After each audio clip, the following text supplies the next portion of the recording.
हरछठ व्रत की प्रचलित दो कथाएं हैं जिन्हें पढ़ने या सुनने मात्र से सुख और समृद्धि प्राप्त होती है। तो पहली हरछठ व्रत की कथा हम पढ़ेंगे। मथुरा के राजा कंस अपनी बहन देवकी को विवाह उपरांत विदा करने जा रहे थे, तो आकाशवाणी के वचन सुन के देवकी का 8वां गर्भ तेरी मृत्यु का कारण बनेगा जानकर बहन बहनोई को कारागार में डाल दिया और वसुदेव देवकी के 6 पुत्रों को एक एक कर कंस ने मार डाला।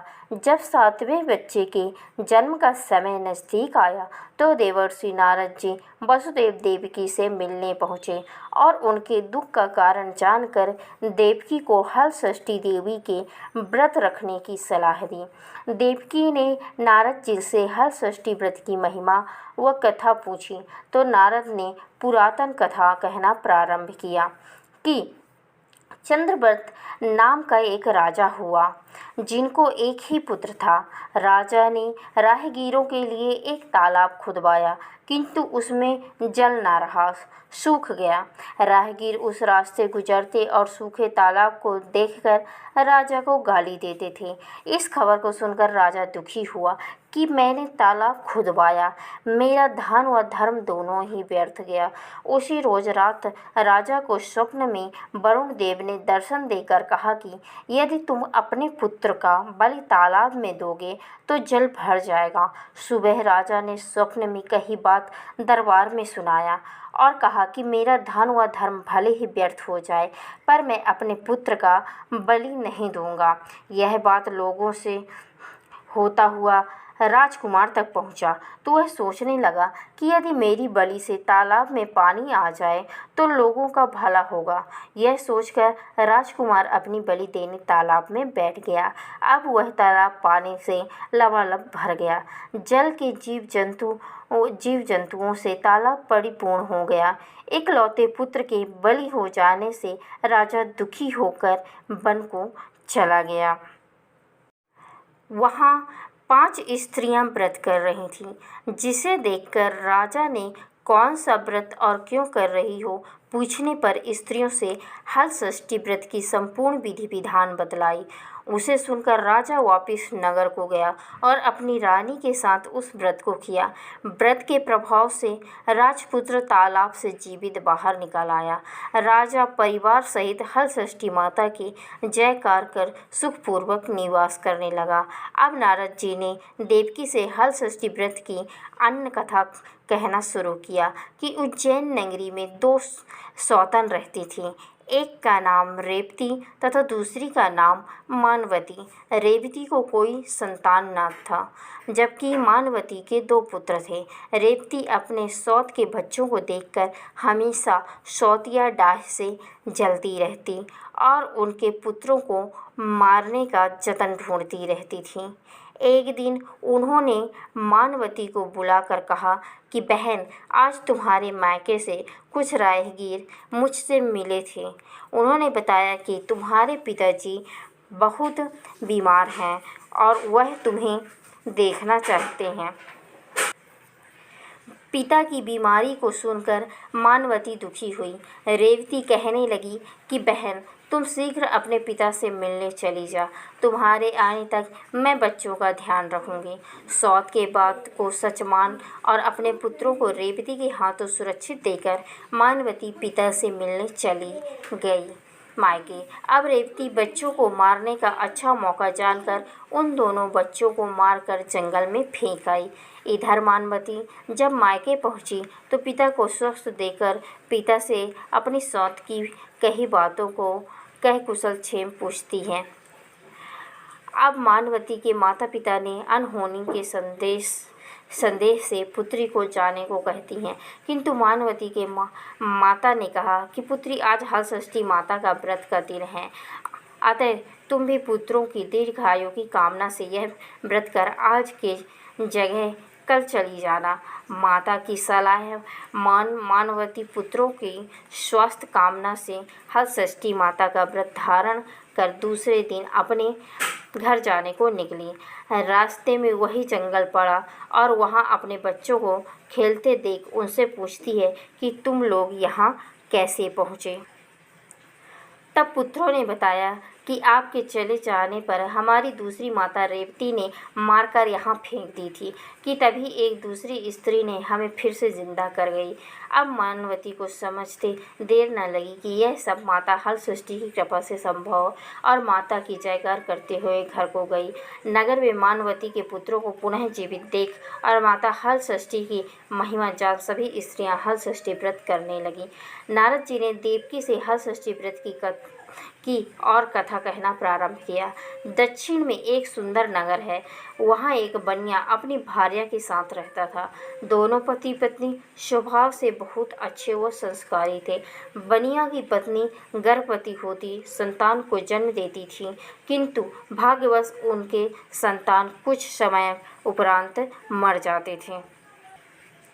इस प्रकार एक एक करके बनिया की पत्नी के 6 संतान मृत्यु को प्राप्त हो गए। इस कारण दोनों पति पत्नी बहुत दुखी होकर मरने के उद्देश्य लेकर घर से वन की ओर चले गए। वहाँ जंगल में एक साधु से उनकी भेंट हुई तो उन्होंने साधु से अपनी व्यथा कह सुनाई।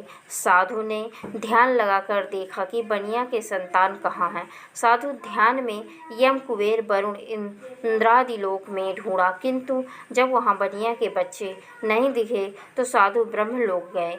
वहाँ साधु ने बनिया के सारे संतान को देखकर उन्हें अपने माता पिता के पास लौटने का आग्रह किया।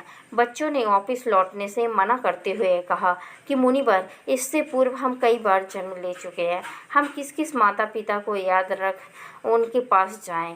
हम जन्म, मृत्यु और गर्भ के चक्कर में अब मुक्त हैं, अतः अब नहीं जाना चाहते। तब साधु ने बनिया को दीर्घजीवी संतान प्राप्ति का उनसे उपाय पूछा। उन आत्माओं ने कहा कि यदि बनिया और उनकी पत्नी माता हलषष्ठी का व्रत रख पूजन कथा श्रवण कर अपने पुत्रों को व्रतोपरांत जल से भींगा कपड़ा लगाएं तो उनका वह बालक दीर्घजीवी होगा। उन आत्माओं से इस प्रकार सुन साधु ध्यान से वापस आकर बनिया से हलषष्ठी व्रत कथा नियम आदि को बताया। साधु से इस विधि विधान को सुन दोनों पति पत्नी घर को गए। समय उपरांत जब हलषष्ठी व्रत का दिन आया तो उन्होंने व्रत रखा व संतान प्राप्ति का वर मांगा। माता हलषष्ठी की कृपा से अब बनिया की पत्नी गर्भवती हुई और एक सुंदर संतान को जन्म देती है। अगले व्रत पर उन्होंने साधुओं के बताए अनुसार अपने पुत्र को पोता मारती है। माता की कृपा से अब उनके संतान दीर्घायु को प्राप्त किया। बनिया का परिवार प्रसन्नता पूर्वक जीवन यापन करने लगा। एक बार राजा युधिष्ठिर ने भगवान श्री कृष्ण से अत्यंत शोक संतप्त भाव से कहा, हे देवकी नंदन सुभद्रा, अपने पुत्र अभिमन्यु के मरणोपरांत शोक संतप्त है। वह अभिमन्यु की भार्या उत्तरा की गर्भ की संतान भी ब्रह्मास्त्र के तेज से दग्ध हो रही है, क्योंकि दुष्ट अश्वत्थामा ने गर्भ को निस्तेज कर दिया। द्रौपदी भी अपने 5 पुत्रों के मारे जाने से अति दुखी है, अतः इस महादुख से उत्थान हेतु कोई उपाय बताए। तब श्री कृष्ण जी ने कहा, राजन, यदि उत्तरा मेरे बताए इस अपूर्व व्रत को करे तो गर्भ का निस्तेज शिशु पुनर्जीवित हो जाएगा। यह व्रत जो भाद्रपद की कृष्ण पक्ष षष्ठी पर भगवान शिव, पार्वती, गणेश व स्वामी कार्तिकेय की विधि विधान द्वारा पूजन पुत्र पौत्र की अल्पायु व शोक के महादुख की मुक्ति प्रदाता है। इस व्रत के संदर्भ में श्री कृष्ण ने राजा युधिष्ठिर को कथा बतलाते हैं कि पूर्व काल में सुभद्रा नाम का राजा था, जिनकी रानी का नाम सुवर्णा थी। राजा रानी को एक हस्ती नामक पुत्र था। एक बार राजपुत्र हस्ती धाय माँ के साथ गंगा जी स्नान करने गया। बाल स्वभाववश हस्ती जल में खेलने लगा। तभी एक ग्राह ने उसे खींचते हुए जल के अंदर ले गया। इसकी सूचना धाय माँ ने जाकर रानी सुवर्णा से कह सुनाया। इस पर रानी ने क्रोधवश धाय के पुत्र को धधकते हुए आग में डाल दी। पुत्र शोक से व्याकुल धाय माँ निर्जन वन को चली गई और वन में एक सुनसान मंदिर के पास रहने लगी। वन में सूखा तृण, धान, महुआ आदि जो मिलता खाती और मंदिर में विराजित शिव पार्वती गणेश जी की पूजन कर दिन व्यतीत करने लगी। इधर नगर में एक अद्भुत घटना घटित हुआ कि धाय माँ का पुत्र आग की भट्टी से जीवित निकल आया और खेलने लगा। यह खबर पूरे नगर में फैलते हुए राजा रानी के पास पहुंचा, तो उन्होंने इस घटना के विषय में पुरोहितों से पूछा। तभी सौभाग्य से वहां दुर्वासा ऋषि पहुँचे। राजा रानी ने ऋषि का पूजन कर धाय पुत्र के जीवित हो जाने का कारण पूछा, तो दुर्वासा जी ने कहा कि राजन, आपके डर से धाय जंगल में एकांत होकर व्रत की, यह सब उसी व्रत का प्रभाव है। अब राजा रानी सभी नगरवासियों के साथ दुर्वासा जी की अगुवाई में उस जंगल में धाय के पास उस व्रत के विषय में अधिक जानकारी पूछा। तब धाय ने कहा कि राजन, मैं पुत्र शोक में दुखी होकर यहाँ रहने लगी और यहाँ व्रत ग्रहण कर भगवान शिव पार्वती गणेश जी व स्वामी कार्तिकेय का पूजन कर सूखा तृण, धान्य, महुआ आदि खाकर रहने लगी। तब रात को मेरे स्वप्न में शिव पार्वती के शिव परिवार के दर्शन हुए और तुम्हारा पुत्र जीवित हो जाएगा वरदान दिया। अब रानी ने व्रत की विधि विधान को पूछा, तो दुर्वासा जी ने हर षष्ठी व्रत की संपूर्ण विधि विधान बतलाया। राजा रानी ने हर षष्ठी व्रत की महिमा जानकर व्रत को किया। व्रत के प्रभाव से राजपुत्र हस्ती ग्राह के चंगुल से छूटकर खेलते हुए नगर आया। अपने पुत्र को पाकर राजा रानी सुखी हुआ और धाय भी पुत्र के साथ प्रसन्न होकर निवास करने लगी। वही बालक हस्ती आगे चलकर परम प्रतापी हुआ और अपने नाम से हस्तिनापुर को बसाया। इस प्रकार भगवान श्री कृष्ण ने युधिष्ठिर से हर षष्ठी व्रत की महिमा का ज्ञान देते हुए कहा कि हर षष्ठी व्रत कथा पहले नारद जी से सुन। मेरी माता देवकी ने इस व्रत को सबसे पहले किया, जिसके प्रभाव से उनके आने वाले संतान की रक्षा हुई। अब भगवान श्री कृष्ण से सुन युधिष्ठिर ने इस व्रत को उत्तरा द्वारा करवाया। व्रत के प्रभाव से उत्तरा का अश्वत्थामा द्वारा नष्ट हुआ गर्भ पुनः जीवित हो गया तथा प्रसव पश्चात बालक का जन्म हुआ, जो कालांतर में राजा परीक्षित नाम से प्रसिद्ध हुआ। दूसरी हरछठ व्रत कथा। एक गर्भवती ग्वालिन थी, साथ ही उसका प्रसव का समय बहुत नज़दीक था। प्रसव के कारण ग्वालिन पीड़ा से गुजर रही थी, साथ ही उसका ध्यान दूध दही बेचने में भी था। ऐसा इसलिए क्योंकि समय पर दूध दही अगर नहीं बिकता तो वह खराब हो जाते हैं। इसी कारण ग्वालिन प्रसव की पीड़ा से गुजरने के बावजूद अपना दूध दही बेचने को जाती है। दूध दही बेचने जाते हुए रास्ते में अत्यधिक ग्वालिन को दर्द या प्रसव पीड़ा होने लगता है। ऐसे समय में झरबेरी की ओट पर सहारा लेकर ग्वालिन ने एक शिशु को जन्म दिया। इस बच्चे को ग्वालिन ने झरबेरी के पेड़ के पास छोड़कर अपना दूध दही बेचने निकल गई। लेकिन संयोग से ऐसा, जिस दिन ग्वालिन ने शिशु को जन्म दिया उसी दिन हर षष्ठी हरछठ था। ग्वालिन ने गाय और भैंस का दूध मिला दिया। उसके बाद जिस गांव में दूध बेचने गई थी उन्हें यही कहा भैंस का दूध है। इस तरह से ग्वालिन ने मिलावट वाले दूध को भैंस का दूध बताकर बेच दिया। झरबेरी के पेड़ के पास ग्वालिन का बच्चा जो अकेला था, वहीं पर पास में एक किसान अपना खेत हल से जोत रहा था।